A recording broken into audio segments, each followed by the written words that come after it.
the word corona in the month of December 2019. Never then I knew that it would be such a nightmare. 212 countries around the world have been affected. Lakhs of people have lost their life. Lakhs and lakhs are being tested positive. Man who considers himself as the ruler of the universe has been now asked to lock himself down in his own house.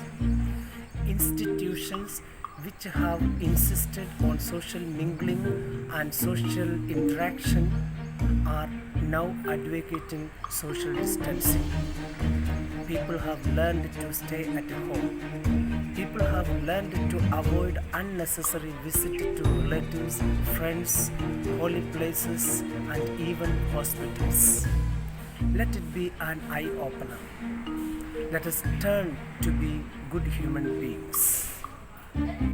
Hello दोस्तों, कोविड-19 के संसर्ग से समस्त मानव जाति को सीख मिली है कि इस प्रकृति का कोई करता है जो सभी पर नजर रखता है। देखिए ना प्रभु की इच्छा। इस महामारी में सिर्फ मानव जाति घर में बंदिस्त है और बाकी सब जीव स्वतंत्र घूम रहे हैं। आज का विषय है लॉकडाउन के दौरान समय का प्रभावी उपयोग। अब सवाल यह सामने आता है कि इस दौरान हम सब अपने घर में क्या करें, अपना वक्त कैसे गुजारें?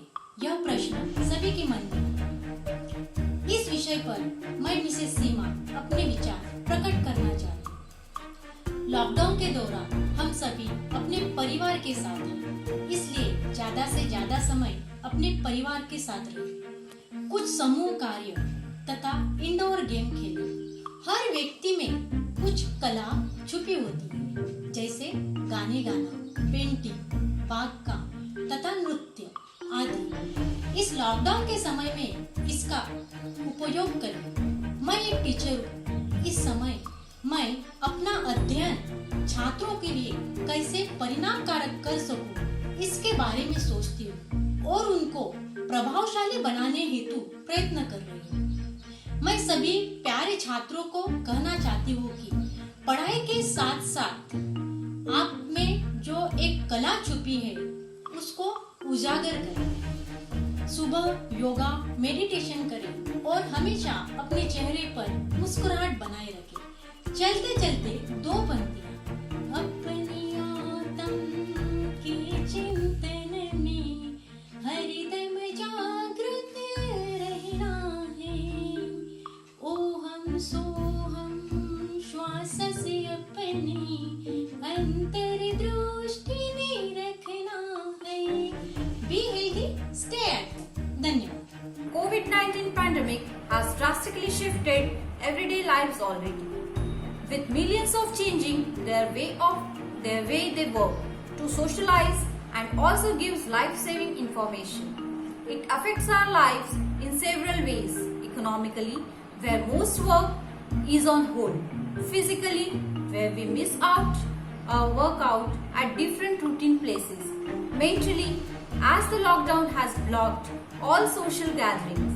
Also, it affects the mode of education system. Especially, our students are missing out their lectures in the school. But thanks to IT sector, we teachers can able to continue our teaching learning process. Though there are many consequences, but as we know, a coin has two sides. So, during this COVID-19 lockdown helped us to explore our hobbies, enjoy our childhood, and it has gives us time to hit pause on our daily routine. Most important, it gives us pollution-free environment. I hope everything will be alright soon. So dear friends, maintain social distancing, stay home, stay safe. Thank you. नमस्ते, मैं आपके सामने police की आत्म बलिदान सेवा के विषय में कुछ तर्क प्रस्तुत करना चाहता हूँ। हमारे देश में पुलिस का महत्वपूर्ण योगदान है। पुलिस के जीवन में समय की कोई पाबंदी नहीं है। वह अपना समय लोगों की सेवा में बिताते हैं। कभी कभी लोगों की सेवा के लिए खुद जोखिम भी उठाते हैं। कोविड-19 से फैली हुई महामारी को रोकने के लिए पुलिस की अहम भूमिका है। भारत में कोरोना के केस बढ़ते ही जा रहे हैं। लोगों को घर में रहने की अपील की गई है। इसमें भी कुछ सेवाएं चालू है। इसमें शामिल कुछ लोग अपनी ड्यूटी जान से खेलकर निभा रहे हैं। इसमें अहम भूमिका पुलिस की है। कोविड-19 से बेघर हुए लोगों को पुलिस मदद कर रही है। उनके साथ साथ कोरोना के साथ साथ देश की दुश्मनों से रक्षा भी कर रही है। कोरोना से पीड़ित लोगों का हौसला बढ़ा रही है और कोरोना से जागरूकता फैला रही है। पुलिस अपनी परिवार से अलग रहकर भी अपनी देश की सेवा के लिए तत्पर है। अपना सर्वस्व त्याग कर भूख और प्यास से व्याकुल रहकर भी लोगों की सेवा करते हैं। ऐसे लोगों की काम अद्वितीय है, अतुलनीय है। ऐसे लोगों को कोटि कोटि मेरा प्रणाम। Hello everyone. Before I begin, let us all take a moment to thank every individual who has been risking his or her own life to provide us the essentials. Talking about the essentials, during a pandemic like this, the most essential need for every single human being present in the world is proper health care. The present scenario, people who have come out as superheroes or maybe even God are our healthcare workers. Doctors are standing on the front line to provide us the best possible healthcare. The nurses and the hospital support staff have been giving their best to assist the patients. Let us not forget that controlling the spread of pandemic is in our hands, but bringing all the affected people to complete recovery is only possible because of our healthcare workers.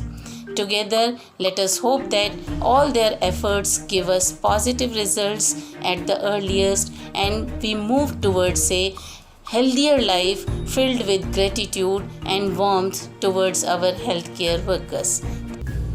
Corona से हुए बेहाल, क्या करें बस यही सवाल। चिंता ना करो, यूं ही ना डरो, सब ठीक हो जाएगा दुनिया का हाल। नमस्कार मित्रों, मैं संजय रामचंद्र उपाध्याय, संस्कृत शिक्षक, Mount Carmel convent senior secondary school, Simran Nagar, Kudus. जब मैं कोरोना और जागतिक अर्थव्यवस्था के बारे में सोचता हूँ तो मुझे ये समझ में आता है कि विश्व में भारत एक सर्वश्रेष्ठ पर्यटन एवं धार्मिक स्थल है। इस पवित्र भूमि पर प्रतिदिन दुनिया भर से असंख्य पर्यटक भ्रमण एवं अध्ययन करने हेतु आते हैं। कई राज्यों को प्रतिदिन लगभग 4 करोड़ रुपए का नुकसान इस महामारी के कारण उठाना पड़ रहा है। शेयर बाजार के उतार चढ़ाव पर भी हमारी अर्थव्यवस्था निर्भर करती है। हमारी ग्रोथ रेट आने वाले समय में लगभग 1 से 2% कम होने की संभावना है।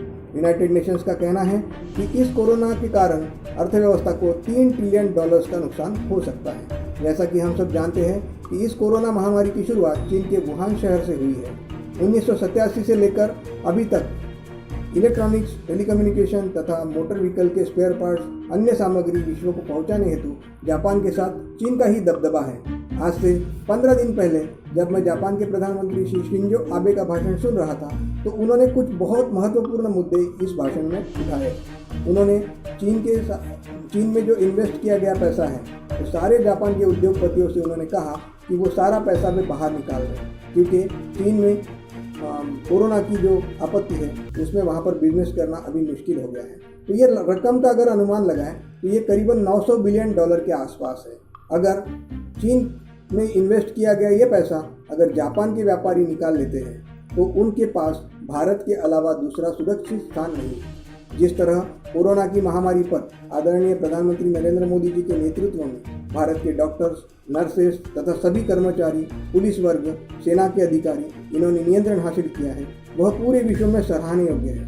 विश्व के 91 देशों में जो आपदा आई हुई है उसे भारत ने बहुत काबिलियत से मुकाबला किया हुआ है। अगर ये रकम हमको प्राप्त होती है तो 2024 से पहले ही भारत दुनिया का सबसे सफलतम राष्ट्र साबित होगा। वैसे देखा जाए तो भारत में दुनिया में सबसे अधिक युवा है।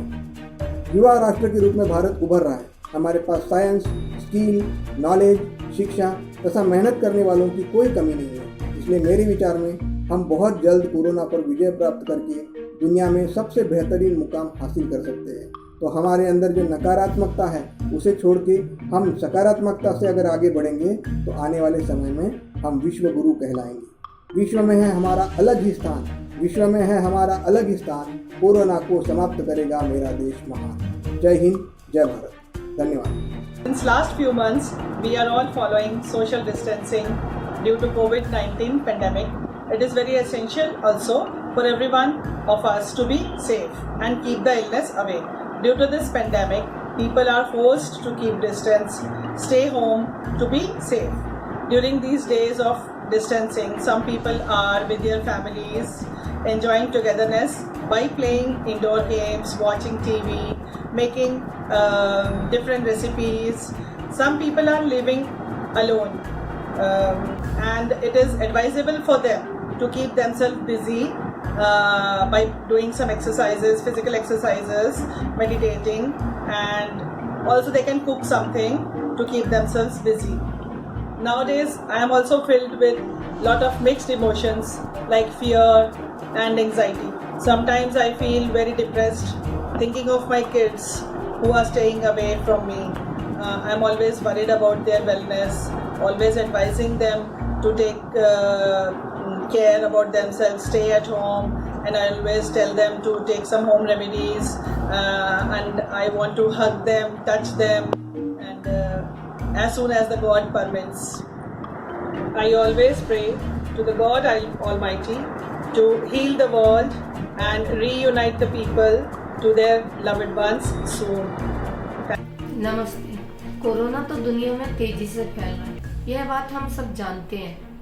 ऐसी लाइलाज बीमारी को हराने के लिए दुनिया में हर कोई इससे जीतने की कोशिश कर रहा है। यह हमारा कर्तव्य बनता है कि हम कुछ बड़े कदम उठाएं, जिससे आने वाली जो पीढ़ी है उसे ऐसी कठिन परिस्थितियों का सामना न करना पड़े। इस ओर हम रोजमर्रा की जिंदगी में ये निम्न कार्य अगर हम अपनी आदत में बना लें तो आज नहीं तो कल ये वायरस को जड़ से खत्म कर सकते हैं। जैसे कि जरूरत हो तभी घर से बाहर निकलें, साफ सफाई एवं अनुशासित जीवन जीकर इस महामारी को फैलने से रोक सकते हैं। घर के बुजुर्गों एवं बच्चों का विशेष ध्यान रखना चाहिए। हमें भीड़ भाड़ वाली जगह पर नहीं जाना है और लोगों से सामाजिक दूरी बनाकर रखें। बाहर से लाई गई वस्तुओं को सैनिटाइज करके उपयोग में लाएं। साथ ही साथ योग, व्यायाम एवं संतुलित आहार के द्वारा हम रोग प्रतिरोधक क्षमता को बढ़ा सकते हैं और इस महामारी से बच सकते हैं। हम सुरक्षित तो भारत सुरक्षित है। धन्यवाद। Myself Shraddha Devgirkar. Today my topic is be a human being. Man is a social animal, but what differentiates man from other animals is being human. He has higher intelligence than others. He is compassionate and most importantly, he is having the ability to distinguish good from bad. It is very important to be a good human first. This will help us to overcome the problem the world is facing today. Till now, human used to be Hindu, Muslim, Sikh, Christian, etc. But as we all know, in this present pandemic situation, the virus does not differentiate the person as per caste, religious, color, age, and so on. This is the time we learn to be an actual human being. This is the time to be a human. Those who are in needy, we should help them. So many people are there, those who need food, shelter and jobs. So many have lost their jobs, their near and dear ones and even their lives. It is now our duty to look after the well-being of humanity. Thank you. सृष्टि के आरंभ से लेकर वर्तमान समय तक विश्व की मानव जाति ने अपने ईश्वर पर भरोसा किया, विश्वास किया और अपने जीवन में अच्छी और बुरी घटनाओं को साक्षी मानकर उन्हें पूरा किया। ईश्वर ने हमेशा मनुष्य के बुरे समय में उनकी सहायता की, परंतु आज वर्तमान परिस्थिति में जब कोरोना ने मनुष्य जाति को डरा दिया है, तो क्या हमारा विश्वास विचलित हो गया? क्या हम डर गए हैं, घबरा गए हैं? कदापि नहीं। ये सोचने वाली बात है। क्या हम मनुष्यों का विश्वास ईश्वर के प्रति घट गया है या बढ़ गया है? नहीं, बल्कि और मजबूत हो गया है। इसलिए परमेश्वर ने कहा, निरंतर प्रार्थना प्रार्थना करते रहो, मैं सदैव तुम्हारे संग हूँ।